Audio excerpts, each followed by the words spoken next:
I think apart than Mr. Khamenei,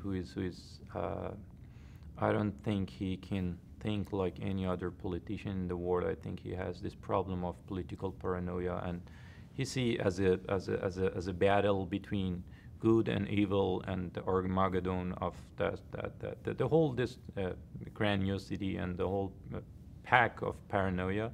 Uh, a lot of people in the structure, in the political structure in Iran, very top levels, they think rationally. And I think if they have been, first of all, if we can realize the people's will and the people's voice, the people can build their own networks, and they can protest the way they did. And also you can show, you use this potential, which people are different people from different aspect of society, people in oil industry, people in electric transportation, infrastructure, even army. They just come with their opinion that right now they are expressing in their blogs. If there is assistance to turn all of this to a public news in Iran, and you face the governing elite, that the way you go headed nowhere. They are corrupt.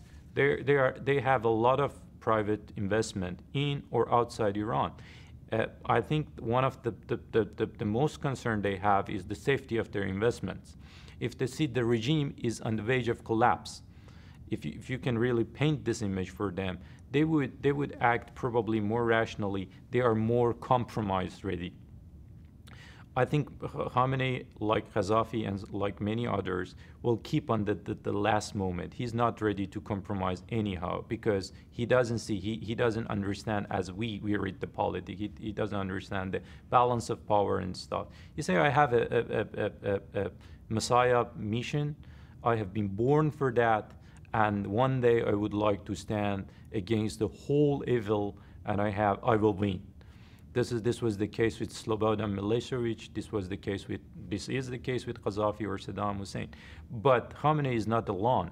I think the last election shows Mousavi's supporter. If somebody goes through Iranian politics from the very insider view, you see that the very, very famous big names in Revolutionary Guard commands, they publicly support Mousavi.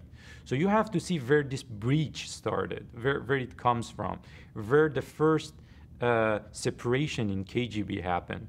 How did this machine is getting split and to do? If you find out this mechanism, then you can invest in that, and you can help Iranian public that, and then you can explain for these people who are just waiting before, choosing this or that way, that this is the way of people, this is a way of secure, peaceful Iran for future, and many of them are going to go there.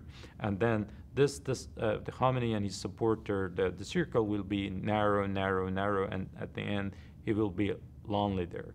I think this is the way it works in many other places. It's going to work in Iran. The good thing here is that you don't have to spend any budget to make Iranian public that, for example, like Poland or somewhere, that a free, democratic Iran is good for you, because they already know it's good for them. They were on the streets. They were standing against bullets and shooting because they wanted a free, Western-friendly and American-friendly Iran.